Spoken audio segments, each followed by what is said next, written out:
చంద్రబాబు నాయుడు గారు తన స్కాముల కోసం అమరావతి మీద చంద్రబాబు నాయుడు గారు అప్పులు తెచ్చి అమరావతి పేరిట స్కాములు చేస్తూ చంద్రబాబు నాయుడు గారు కుమ్మరించడం వల్ల దాని ప్రభావం ఇప్పటికే రాష్ట్రం మీద కనిపిస్తా ఉంది.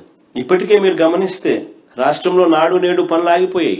స్కూళ్ళు, హాస్పిటళ్లు పట్టించుకునే నాతులు లేడు. పిల్లలకు ఇవ్వాల్సిన విద్యా దీవెన, వసతి దీవెన, ఫీజు రీయింబర్స్మెంట్, వసతి దీవెన ఆగిపోయింది.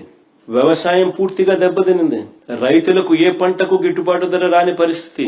మా పథకాలన్నీ, మా ప్రభుత్వ హయాంలో ఉన్న పథకాలన్నీ ఇప్పటికే రద్దయిపోయాయి. రాష్ట్రానికి అవసరమయ్యే ఇలాంటి ఎన్నెన్నో కార్యక్రమాలన్నీ కూడా ఆగిపోయాయి. చివరకు చంద్రబాబు ఇచ్చిన సూపర్ 6, సూపర్ 7 హామీలకు కూడా మోసాలుగా మిగిలిపోయాయి. ఇక చంద్రబాబు 1,00,000 ఎకరాల అమరావతికి 2 లక్షల కోట్లు ఎప్పుడు పెట్టగలుగుతాడు, ఎలా పెట్టగలుగుతాడు, ప్రజలకు ప్రభుత్వం తప్పనిసరిగా బాధ్యతాయుతంగా చేయాల్సిన మంచి ఎప్పుడు జరుగుతుంది, ఎలా జరుగుతుంది? ఉద్యోగస్తులకు 36,000 కోట్లు బకాయిలు ఇప్పటికే. అంటే ఈ చంద్రబాబు గారు తన జీవితం అంతా కూడా ఇక్కడే రోడ్లు, తన జీవితం అంతా ఇక్కడే కరెంటు, తన జీవితం అంతా ఇక్కడే నీళ్లు, తన జీవితం అంతా ఇక్కడే డ్రైనేజు, జీవితం అంతా అప్పులు చేస్తాడా?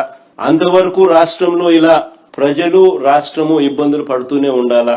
ఇలాంటి పరిస్థితుల్లో చంద్రబాబు చెప్పిన 1,00,000 ఎకరాల అమరావతి ఎప్పటికి పూర్తవుతుంది? 2 లక్షల కోట్లు పెట్టే స్తోమత మనకు ఉందా?